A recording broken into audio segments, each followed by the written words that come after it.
living in a world where people care for one another, and the importance of feeling connected that are founded in the earliest years of our lives. Pendant 7 longues minutes, les portes du palais restèrent figées.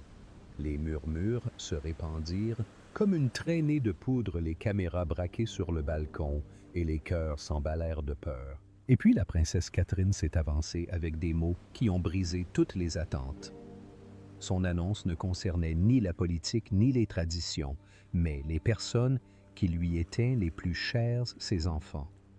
Et ce qu'elle a révélé a laissé la nation dans un silence stupéfait. L'air à l'extérieur de Kensington était lourd, comme si le temps s'était arrêté. Les journalistes qui avaient campé pendant des jours dans l'attente d'une petite mise à jour royale sentirent soudain le changement. Ils le virent dans la posture de Catherine, dans la façon dont ses mains, habituellement fermes, agrippaient les bords du pupitre. Ce n'était pas une femme sur le point de réciter une déclaration préparée par des conseillers du palais.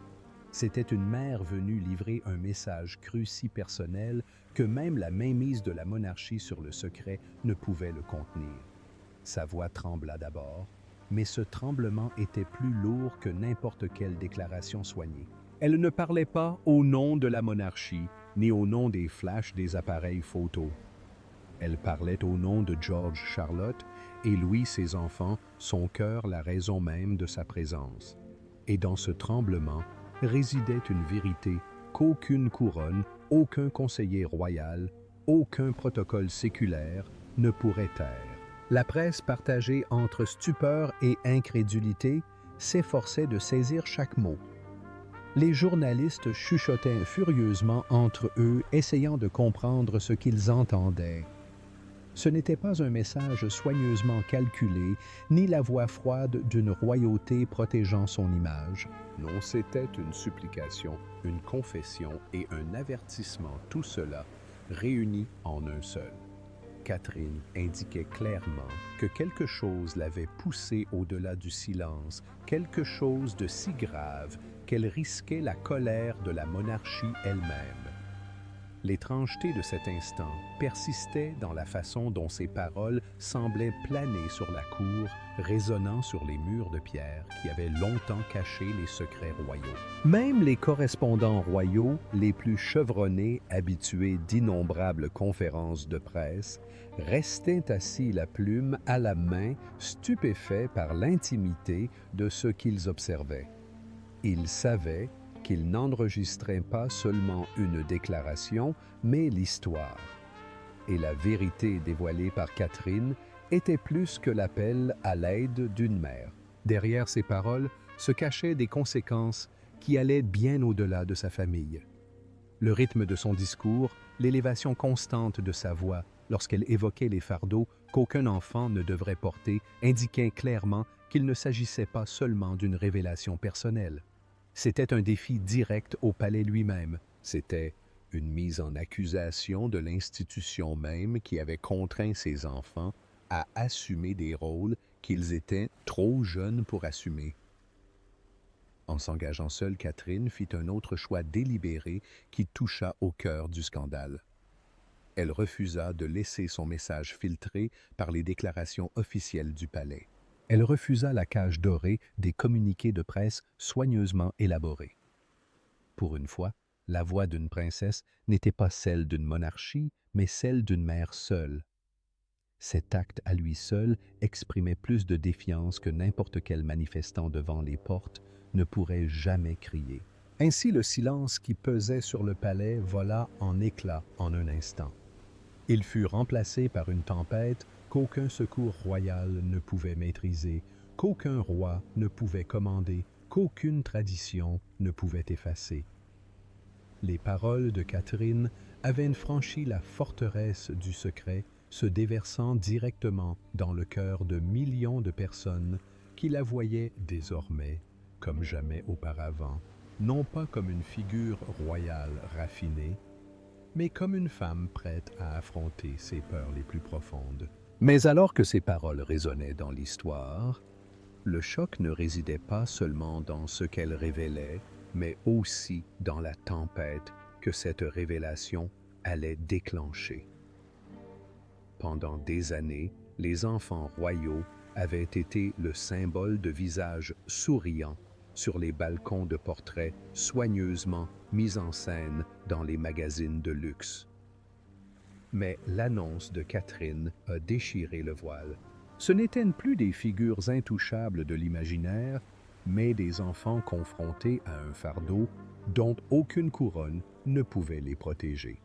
Et soudain, la nation les vit non plus comme des héritiers, mais comme des victimes. Jusque-là, George avait été dépeint comme l'enfant chéri, l'héritier, qui porterait un jour le poids de la couronne. Charlotte était la princesse pleine de fougue, adorée pour son charme. Et Louis, le cadet effronté, qui captivait les cœurs à chaque vague. Ensemble, ils incarnaient la continuité, la promesse d'une monarchie renaissante grâce à la jeunesse et à l'innocence. Ils étaient présentés comme des personnages de contes de fées enfermés dans un récit soigneusement orchestré qui éblouissait le public et rassurait la couronne. Pourtant, derrière les paroles tremblantes de Catherine se cachait une vérité qu'aucune photographie ne pouvait dissimuler. Le conte de fées était une illusion et ses enfants en payaient le prix. La voix de Catherine brisa des siècles de silence royal lorsqu'elle déclara que ses enfants n'étaient pas à l'abri des conséquences d'une vie sous les projecteurs. Elle parla de fragilité, d'innocence, rongée par le devoir et les attentes. Pour la première fois, le monde vit George non pas comme un jeune prince promis à la grandeur, mais comme un garçon aux prises avec un destin qu'il n'avait jamais choisi. Il ne voyait pas Charlotte comme une princesse éclatante au sourire parfait, mais comme une enfant accablée par les murmures de comparaison avec Diana et Catherine elle-même. Même Louis, encore assez jeune pour n'avoir qu'un faible pour le jeu, et le rire était déjà pris dans les rouages d'une monarchie qui exigeait plus que son âge ne pouvait supporter. Il y avait toujours eu des murmures au palais, des murmures de tension qui n'atteignaient jamais le public. Les Tudors avaient noté des moments d'agitation, des éclairs de rébellion et des larmes cachées aux caméras. Catherine faisait allusion aux moments longtemps cachés de Struggle, lorsque les questions de George sur son avenir devenaient trop pesantes, lorsque l'indépendance de Charlotte heurtait les traditions, et aux nuits où le rire de Louis laissait place à la confusion face aux règles interminables qui encadraient chacun de ses faits et gestes. Elle avait porté ses secrets comme des pierres dans sa poitrine, et elle les avait enfin dévoilés au monde. Le fossé entre ce que le public voyait et ce que la famille endurait devint inconfortablement évident. En apparence, la vie des enfants brillait de richesse, de privilèges et de cérémonies. Mais les paroles de Catherine révélèrent que derrière les murs du palais, la joie était souvent éclipsée par la pression. La nation réalisa soudain qu'aucune couronne, aucune lignée, aucune séance photo ne pouvait protéger un enfant de la douleur. Et par cette révélation, les enfants de Catherine cessèrent d'être des icônes royales. Ils devinrent humains vulnérables d'une réalité déchirante. La réaction fut immédiate et virulente. Partout dans le monde, la sympathie déferla comme un raz de marée. Les réseaux sociaux se remplirent de mères et de pères, exprimant leur rage et leur chagrin unis par l'appel de Catherine. Les gros titres du monde entier ont recadré l'image des enfants, non pas comme des héritiers d'un trône, mais comme des innocents pris au piège. La peur s'est répandue non pas pour la monarchie, mais pour les enfants eux-mêmes. Quel avenir les attendait si même leur mère croyait que l'institution ne pouvait pas les protéger? Quelle cicatrice garderaient-ils si le système qui promettait la stabilité devenait la force même qui menaçait leur enfance? Pourtant, l'appel de Catherine n'était pas seulement maternel. C'était un défi à la tradition elle-même. Et c'est ce qui fit trembler la monarchie. Dans une monarchie fondée sur le silence, Catherine brisa la plus ancienne règle. Ne laissez jamais une souffrance privée devenir un scandale public. Son défi n'était pas subtil, c'était un coup de tonnerre. Et en choisissant de placer ses enfants au-dessus de la couronne, Elle ne brisait pas seulement la tradition, elle sapait le fondement même de l'obéissance royale. Pendant des siècles, la monarchie avait prospéré dans le secret. Les scandales furent étouffés, les rumeurs tues et les luttes familiales effacées d'un sourire depuis le balcon. Exposer ses souffrances privées, c'était risquer la colère d'une institution qui exigeait la loyauté à tout prix. Pourtant, Catherine refusa d'obéir à cette loi tacite. Elle s'avança sans filtre, sans approbation, sans censure. À cet instant, elle brisa le protocole par cette simple déclaration. Ses enfants comptaient plus que l'image irréprochable de la monarchie. C'était une déclaration qu'aucun conseiller ne pouvait polir, qu'aucun roi ne pouvait rétracter et qu'aucune reine ne pouvait pardonner. Derrière les portes dorées, la fureur fut immédiate. Charles Homme, lié par le devoir et l'orgueil, ressentit le pincement de la trahison. Les conseillers paniquèrent, exigeant le contrôle du récit, tandis que Camilla fulminait face à ce qu'elle considérait comme un acte délibéré d'humiliation. Mais Catherine tint bon. Son défi n'était pas téméraire. Il était calculé, né du désespoir, et nourri par le courage brut d'une mère refusant de sacrifier ses enfants sur l'autel de la tradition. Elle connaissait le poids de son choix. Elle savait qu'elle allait à l'encontre du roi lui-même, des plus anciens gardiens de la couronne et des siècles de silence qui avaient étouffé les voix avant elle. Pourtant, elle parla. Le symbolisme était indéniable. Catherine était devenue plus qu'une princesse. Plus qu'une future consort, elle était devenue la voix de la rébellion au sein de l'enceinte royale. Ces paroles résonnèrent non seulement dans la cour, mais aussi dans l'histoire des monarques qui avaient réduit au silence des femmes, des mères et des épouses pour avoir osé parler. Le palais s'était bâti sur la conviction que le silence était synonyme de force. Catherine prouva que la vérité était synonyme de pouvoir. Ce faisant, elle incarnait l'incarnation de toutes les mères qui ont lutté contre le système pour protéger leurs enfants. Son défi traçait également une ligne de démarcation tacite entre elle et la reine Camilla. Bien que Catherine n'ait jamais prononcé son nom, l'ombre de Camilla planait lourdement sur cet instant. Pour beaucoup, la tension était palpable. L'appel de Catherine au bien-être de ses enfants était perçu comme une subtile réprimande envers la reine qui avait longtemps incarné l'image froide et inflexible de la monarchie. Ce n'était plus seulement une affaire de famille, c'était une confrontation entre deux femmes dont les ambitions pour la couronne ne pouvaient coexister.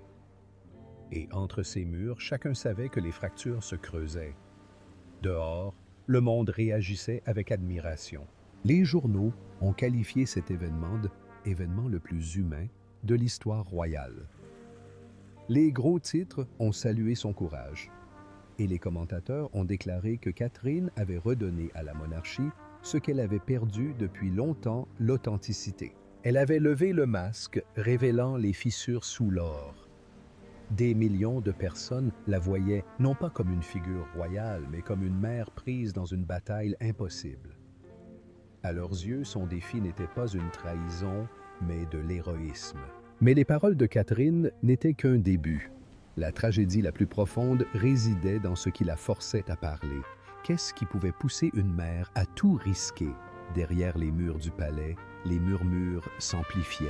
Les enfants de Catherine ne vivaient pas la vie de conte de fées que l'on imaginait. Quelque chose de plus sombre rongeait leur enfance. Et lorsque Catherine leva le voile, elle révéla des ombres que la monarchie s'était efforcée de dissimuler. Pour le public, la chambre d'enfant royal était un symbole d'innocence. Des photographies éclatantes d'enfants souriants, des moments soigneusement choisis partagés avec le monde. Mais Catherine savait que derrière ces images soignées se cachaient des enfants, portant des fardeaux trop lourds pour leurs petites épaules. Elle avait vu le regard de George se durcir lorsqu'il avait entendu des conversations sur le devoir et le destin. Elle avait senti les questions acerbes de Charlotte, des questions qui révélaient un esprit trop féroce pour être contenu par les attentes cérémonielles. et elle avait été témoin de la perplexité de Louis.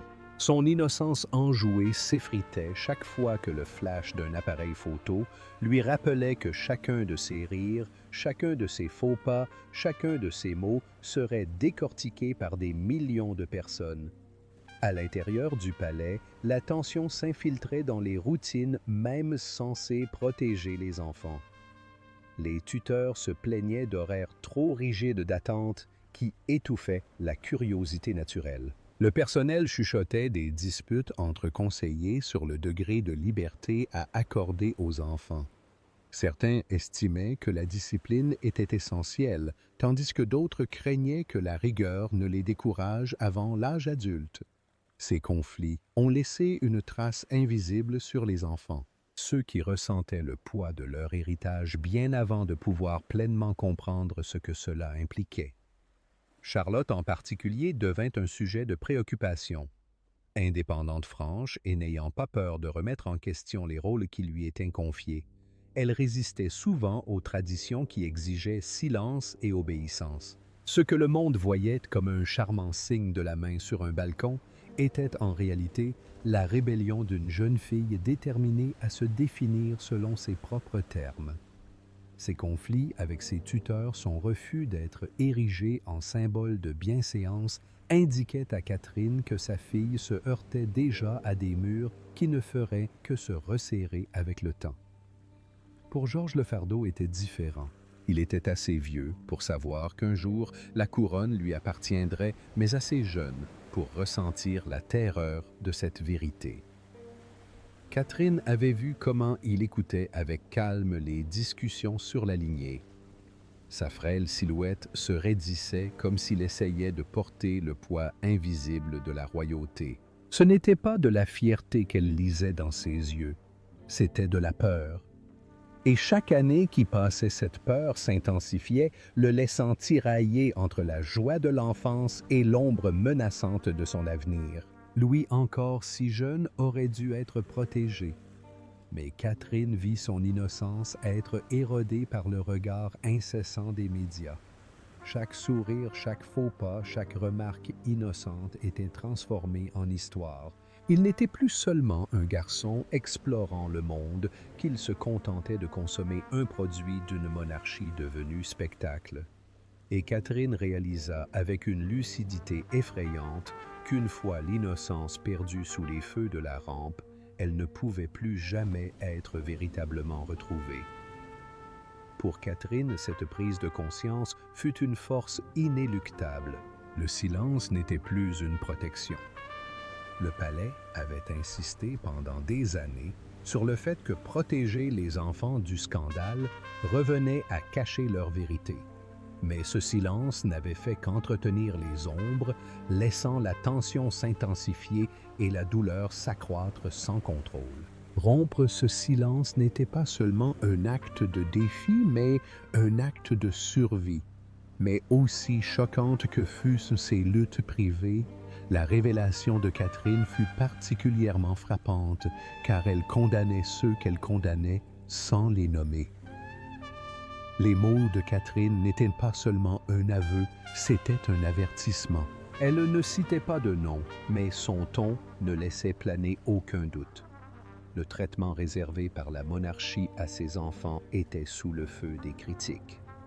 Et à cet instant, Catherine passa de mère à guerrière, délivrant un message qui fit vibrer tous les couloirs dorés du palais de Buckingham.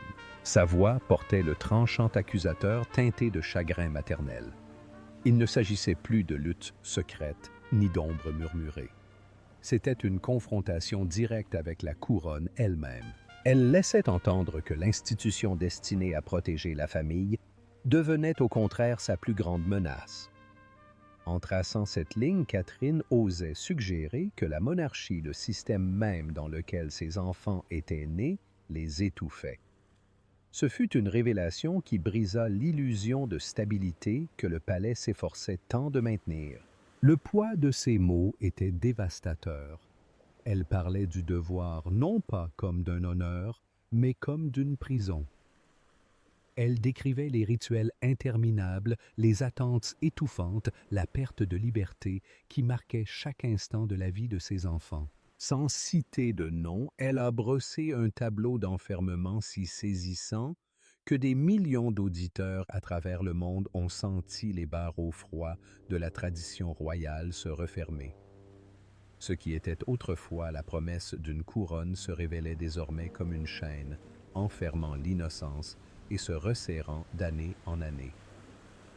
Sous ces mots, un fantôme réveillait celui de Diana. Catherine ne l'a jamais invoqué directement. Pourtant, les parallèles étaient impossibles à ignorer. Son appel à protéger ses enfants des erreurs du passé était un avertissement clair. L'histoire était dangereusement proche de se répéter. Pour ceux qui se souvenaient de la tragédie des luttes de Diana contre la couronne, l'avertissement de Catherine résonna comme une prophétie. C'était comme si elle avait pris l'héritage tacite de sa belle-mère et l'avait transformé en arme, l'utilisant pour exiger des changements avant que ses enfants ne subissent le même sort. À l'intérieur du palais, le silence résonna plus fort que toute contestation publique. Charles, assis dans l'ombre de son propre règne, portait l'attention dans son immobilité. Il savait que les paroles de Catherine visaient le système qu'il avait juré de défendre. Leur relation déjà fragile, sous le poids des rôles changeants, se brisa encore davantage à cet instant. Entre son beau-père et sa belle-fille planait un mur invisible de méfiance. Catherine n'avait pas prononcé son nom, pourtant son regard et le poids de son avertissement ne laissaient planer aucun doute. Il se sentait accusé et la douleur ne s'estomperait pas de sitôt. À l'extérieur, cependant, la réaction fut féroce. Les médias s'emparèrent de ses paroles avec des titres criant à la rébellion. « La future reine vient-elle de déclarer la guerre à la monarchie ?» hurlaient journaux et écrans. Les commentateurs ont décortiqué chacune de ces phrases, soulignant le venin subtil qui se cachait sous la tristesse. L'histoire ne se limitait plus à celle d'une mère défendant ses enfants. Elle est devenue une crise politique.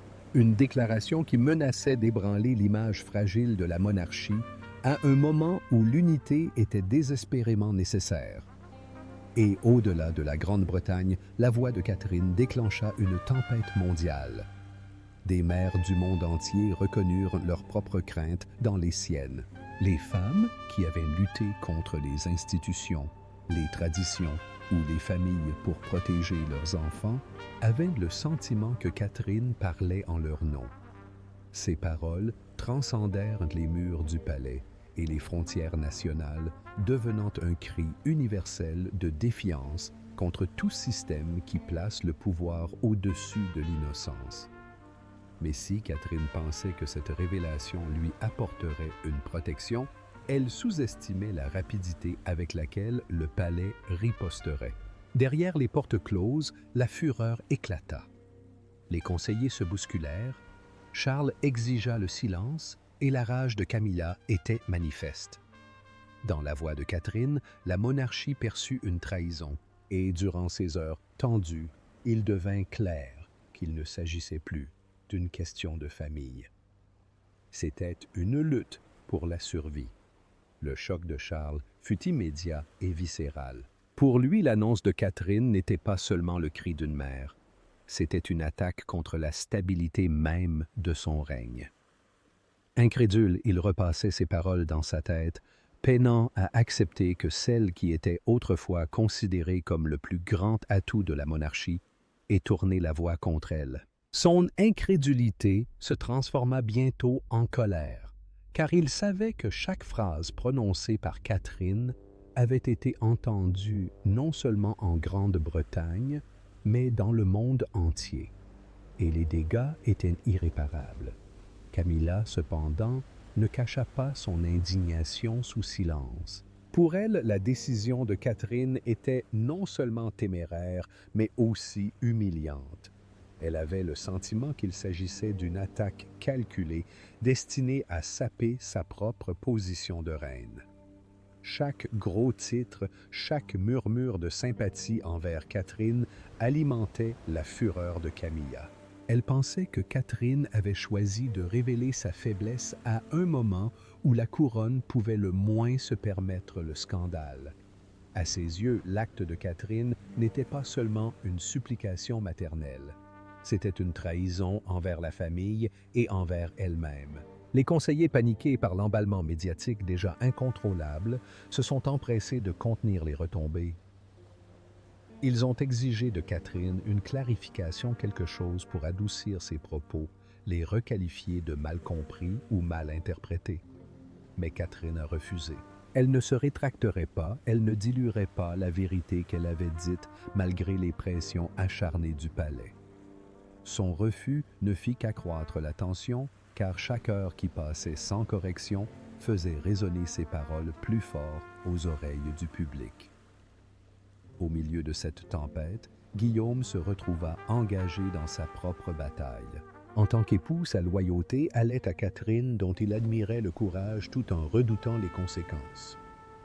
Mais en tant que prince lié par des siècles de devoirs et le poids des attentes, sa loyauté était exigée par la monarchie. Ce fossé le déchirait, le laissant suspendu entre deux mondes. Son silence devint une déclaration en soi, la presse spéculant sur sa future place aux côtés de son épouse ou sa révérence devant la couronne. La peur du palais s'intensifiait à chaque instant. Des conseillers murmuraient que les paroles de Catherine n'étaient peut-être qu'un début. Et si elle en révélait davantage? Et si les ombres derrière les portes de la nurserie, les murmures de mécontentement, les fractures au sein de la famille, tout cela devenait public.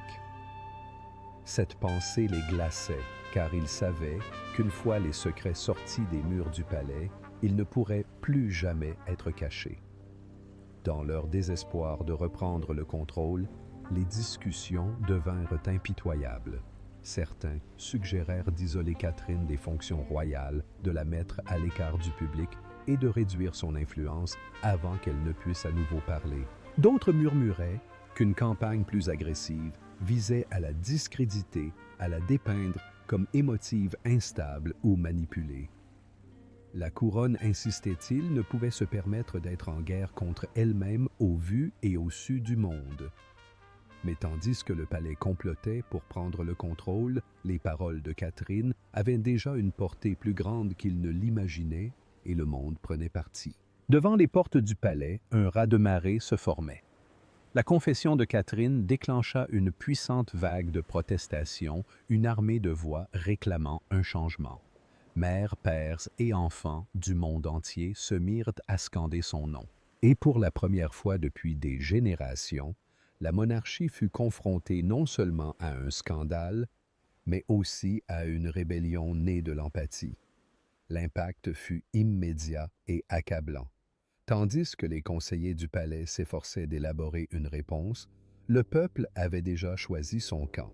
La sympathie afflua par lettres, messages et rassemblements. Le récit soigneusement tissé par la monarchie se déroula en un instant, tandis que les paroles de Catherine se répandaient comme une traînée de poudre intacte et sans filtre. La couronne espérait apaiser la tempête, mais l'opinion publique en avait fait un mouvement trop vaste pour être muselé. Aux quatre coins du royaume résonnait le même cri de défi. Protégez les enfants, pas l'institution. Les réseaux sociaux sont devenus le cœur du soulèvement. Les hashtags ont déferlé sur les tendances mondiales des millions de personnes exprimant leur solidarité avec Catherine. Des vidéos de mères, les larmes aux yeux témoignant de leur soutien, sont devenues virales. Des pères ont raconté leurs difficultés à protéger leur famille des pressions de l'attente. Des adolescents ont publié des articles sur le poids écrasant des comparaisons, voyant leurs propres histoires reflétées dans le sort de George et Charlotte. Internet est devenu une armée de voix unifiées, non par la politique, mais par quelque chose d'encore plus dangereux pour la monarchie, la compassion humaine. Inévitablement, les comparaisons avec Diana ont commencé à dominer la conversation. La voix de Catherine, tremblante mais résolue, rappelait au monde celle qui s'était autrefois dressée contre le silence étouffant du palais. Les gros titres lisaient l'histoire se répétait, tandis que les commentateurs murmuraient les échos de cette défiance à travers les générations. Catherine avait ressuscité le fantôme de Diana, non pas en invoquant son nom, mais en perpétuant son esprit. Le peuple qui pleurait autrefois une princesse réduite au silence trop tôt se leva alors pour défendre celle qui osait parler avant qu'il ne soit trop tard. Les protestations commencèrent à se propager au-delà de Londres. Des foules se rassemblèrent devant les résidences royales, brandissant des pancartes, exigeant que les enfants soient protégés des regards indiscrets et non exhibés comme symbole de la tradition. Des pancartes arboraient des slogans tels que « L'innocence avant le devoir » et « Aucun enfant n'est né pour souffrir ». Les chants redoublèrent d'intensité et la vue des familles se tenant côte à côte unies dans l'appel de Catherine était une force à laquelle le palais était impuissant. La monarchie avait été bâtie pour résister à la politique, au scandale et même aux trahisons. Mais elle n'avait jamais été conçue pour résister à la fureur des familles ordinaires qui se reconnaissaient dans le combat de Catherine. L'onde de choc se propagea bien au-delà de la Grande-Bretagne. Discrètement, les dirigeants mondiaux ont commencé à saluer le courage de Catherine en privé. Des déclarations d'admiration ont été relayées par la voix diplomatique, la présentant comme une figure d'une rare honnêteté dans un monde de royauté préétablie. La presse internationale l'a qualifiée de symbole de la maternité moderne, une femme prête à risquer sa couronne pour le bien-être de ses enfants. La monarchie, si habituée à maîtriser son image à l'étranger, se retrouva alors en perte de contrôle sur son territoire et en pleine transformation aux yeux du monde. Pourtant, le coup le plus accablant fut peut-être le silence de la couronne. Chaque jour qui passait, sans qu'elle ne fasse de déclaration, ne faisait qu'amplifier le message de Catherine. Chaque refus de clarification ne faisait qu'accroître les soupçons. Par son silence, la monarchie semblait confirmer les insinuations de Catherine, la tradition et le secret comptaient plus pour elle que l'innocence de ses héritiers. Ces paroles s'amplifièrent dans l'absence de réfutation, résonnant à travers les nations, alimentant un mouvement qu'aucun décret royal ne pouvait enrayer. Mais plus le public se rassemblait, plus le silence au palais devenait dangereux. Au milieu du chaos, un homme se tenait déchiré entre deux mondes. Guillaume, le futur roi, le fils dévoué, l'époux endeuillé, finit par craquer. Cette nuit-là, ses larmes n'étaient pas pour la couronne, ni pour lui-même. Elles étaient pour les enfants et le choix insupportable que l'annonce de Catherine lui avait imposé. Le poids qui pesait sur William était sans précédent. D'un côté se tenait la monarchie exigeant loyauté, obéissance et silence. De l'autre, sa femme et ses enfants, fragiles et exposés à une tempête qu'ils ne pouvaient plus maîtriser. Chaque mot de défi prononcé par Catherine résonnait dans son esprit, se heurtant aux voix de ses conseillers, qui insistaient pour que le nom de la famille soit protégé à tout prix. Il n'était pas seulement un mari, ni seulement un père, il était l'héritier du trône. Et dans ce conflit, son âme commença à se fracturer. Sa colère grandit à mesure que la nuit avançait. Les conseillers acharnés et calculateurs continuèrent d'insister, exigeant que Catherine soit réduite au silence contrôlé ou discréditée avant que ses paroles ne causent des dommages irréversibles. La fureur de Guillaume éclata en privé, dirigée contre ceux qui parlaient de Catherine comme d'une ennemie plutôt que de la femme qu'il avait choisie la mère de ses enfants. Il voulait la protéger, s'interposer entre elle et l'appareil du palais. Pourtant, l'attrait de son devoir héréditaire le maintenait en place. C'était une guerre qu'aucun homme ne pouvait gagner sans perdre une part de lui-même. Le souvenir de sa mère hantait chacune de ses pensées. Le visage de Diana réapparut en fragments, son chagrin, sa rébellion, sa chute tragique. Il entendit les échos de sa résistance, vit le poids de ses luttes se refléter dans le courage de Catherine. L'histoire semblait se répéter avec une précision impitoyable.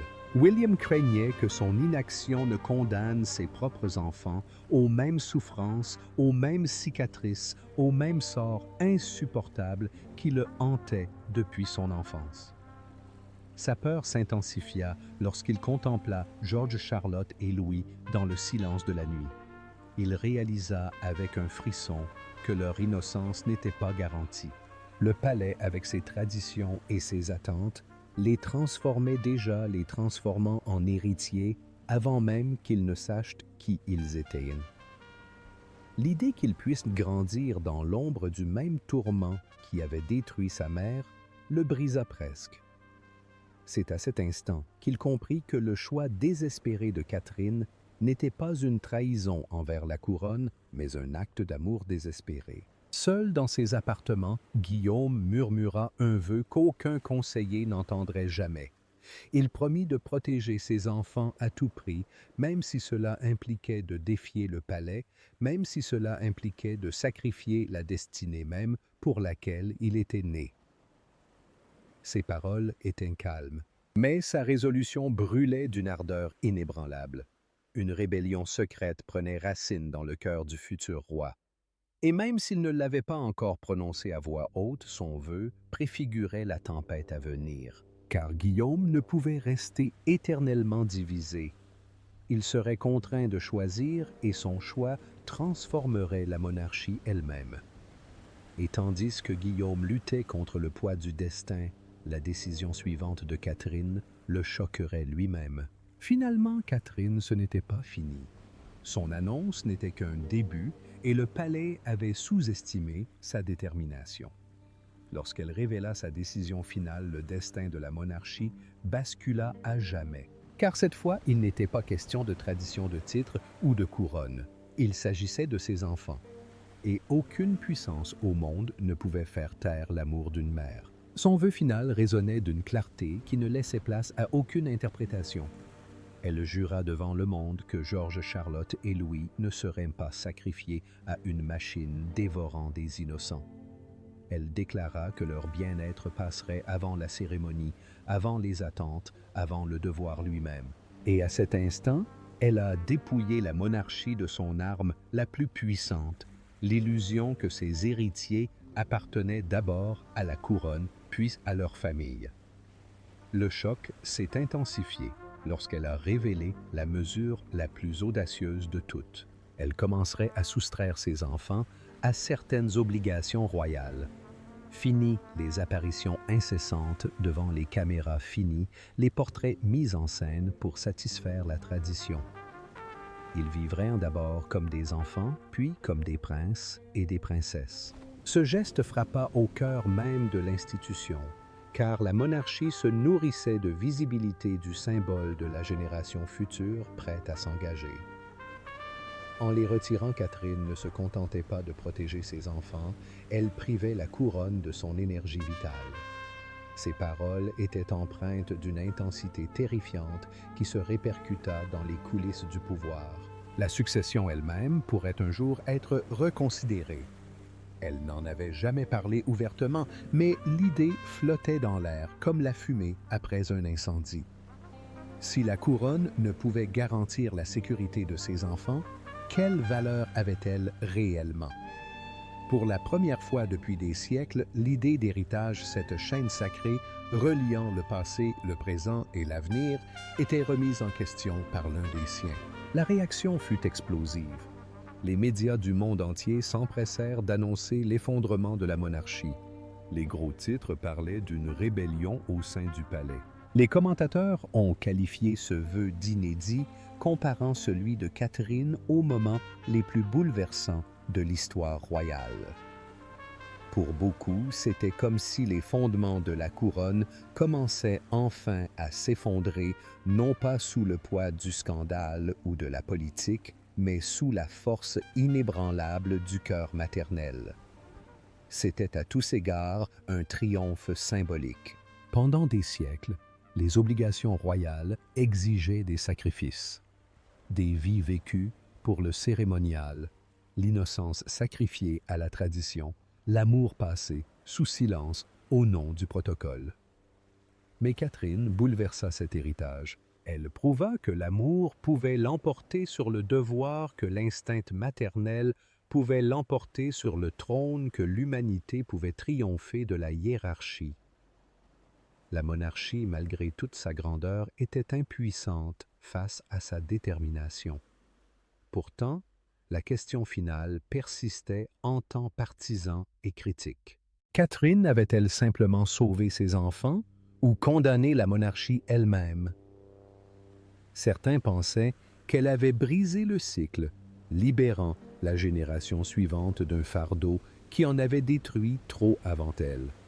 D'autres craignaient qu'elle n'ait ouvert une plaie incurable, affaiblissant une institution déjà fragile dans le monde moderne.